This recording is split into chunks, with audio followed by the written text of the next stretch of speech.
looking and praying what would be our focus for tonight during this time of prayer for adoration and healing,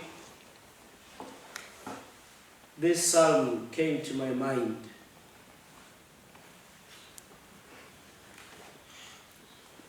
And we've had a good breaking of the word by Father Tabiso, reflecting on the life of Saint Anne and Joachim and how they've passed down the faith to Mary and to Jesus.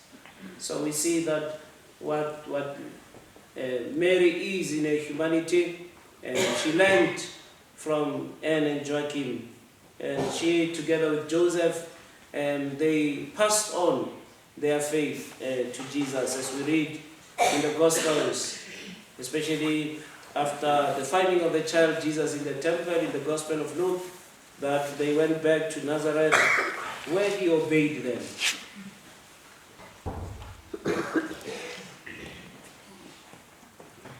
The Holy Father Pope Francis has proclaimed the Sunday closer to the 26th of July, the feast of Saints Joachim and Anne, to be the World Day of Grandparents. And hopefully in many places we will be celebrating grandparents this coming Sunday. And this past Sunday when I was celebrating Mass, I had a powerful but simple experience.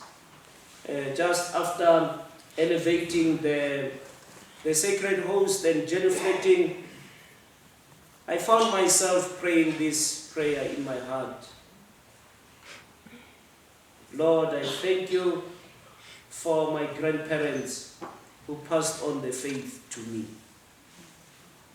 Because with that short span of a moment, having witnessed the consecration of the bread to being the body of Christ, I realized that this that I'm doing, or rather this that God is doing through me, is a result mainly of my grandparents and the witness of their faith. And as Father Tabiso explained in the homily, the pain many of us face in our families that we no longer share the same faith. That even for us who are priests, it is very difficult to celebrate the Eucharist with the family, because sometimes we no longer share the same faith. And you may have to celebrate it alone, or with some who still follow, still pray the prayers, still sing the hymns, but who are unable to come to the Eucharistic table because they have found greener pastures elsewhere. And for me, I thank God at that time, appreciating the beauty of the Eucharist, but realizing that this privilege I have of celebrating the Eucharist is a result of these men and women, and many other women in my family, and men who were Catholics, and also in my home parish, who inspired me by their zeal, by their commitment for the gospel.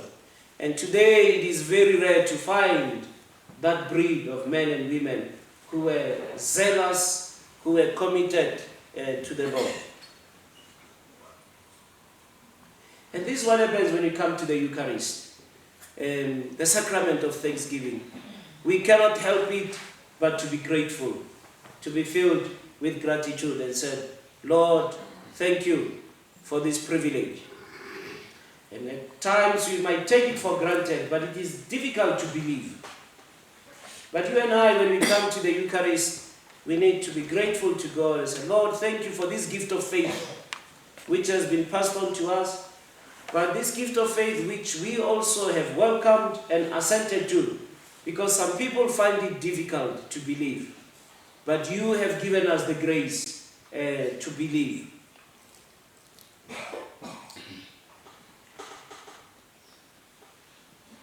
And so today, this evening, I do feel a sense that as we pray for healing, we use this psalm, praying especially not so much for physical healing, though we'll do so, But today we will focus more on the healing of the mother. Because very often the mother is the most wounded. Very often the mother carries so much pain. And very often the mother is wounded because of her children, for the sake of her children. And so verses 8, the law of the Lord is perfect, refreshing the soul. Another translation says, the word of the Lord is perfect, it revives the soul. Another translation says, the law of the Lord is perfect, it revives the heart. And how often mothers have to go through heartbreak when they realize things not working out, when they see pain in the lives of their children, when they see their children turning their backs on the faith that they have passed on to them. How very often mothers have to experience heartbreak when the marriages of their children do not work out. When they come back home. How very often mothers have to endure heartbreak. Sometimes you are at Mass and you hear a message, and Mama so-and-so, please go out. There are some people asking for you. And the only thing they do is follow us. And you say, where are we going? And they say, follow us. And they take you to a place where your child lies dead and say, here is your child. Now you have to put the pieces together. How very often mothers have to endure heartbreak when they are unable to give their children food or pay for their fees to go to school. I remember some years back working at a certain parish, and there was this young girl who was very stubborn and whom you would struggle to put sense into her head. And one time, one of her friends came and spoke to me and said, Father, I know you are going to be angry, but this time you have no choice. You have to intervene. And I asked her, what is wrong? And said, I've been to this friend of mine, and she has no food to give to a child, to a baby. And said, for 2 days, she's been feeding her baby rooibos tea. And said, Father, this baby is crying. And you can hear that this is a cry of hunger. And she said to me, Father, you have no choice. You are going to give me money to go and buy formula and some food for this baby. Otherwise, this baby is going to die. This is the heart of a mother whose heart breaks when she has no food to give to her child. And so, dear mothers, as you come to the retreat today, we want to expose ourselves to the healing power of the Word of God. The Word of God that heals, that revives the heart. That even when your heart is dying because of heartbreak, the Word of God coming in to make your heart fresh, to renew it and allow life to flow in. At the beginning of July, I had a weekend retreat with a group of young people. And one of the mothers of these young people spoke to me of the difficulties she has with her child.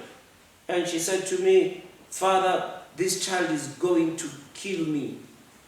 She's going to give me a heart failure, a heart attack. I'm going to die because of this child.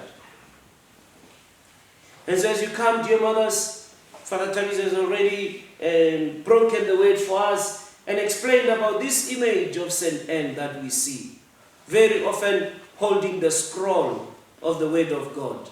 And there is Mary reading through the scroll, being taught by her mother the word of God. And so this highlights to us one of the effects of the word of God, as we read in this psalm and other psalms. The decree of the Lord is trustworthy. It gives wisdom. The word of the Lord can give you wisdom. The word of the Lord can make your heart rejoice. I'm not sure about you, but maybe some of you come from that tradition of writing love letters. How you would rejoice when you received a love letter from your loved one.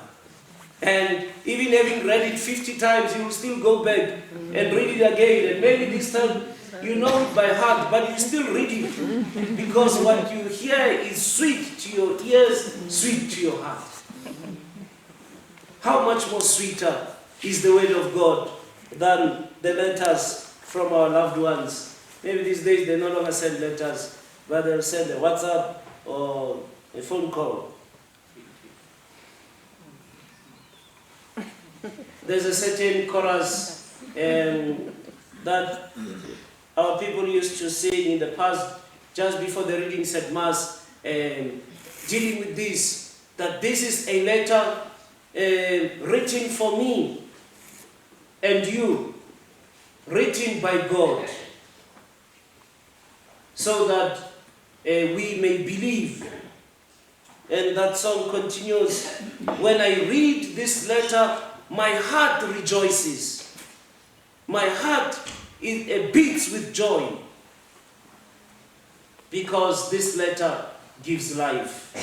This letter gives peace. The psalmist says that the command of the Lord is clear, enlightening the eye. The word of God enlightens us, gives us light, especially when we do not know which way to take, when we are not clear with what to do. The word of God enlightens us.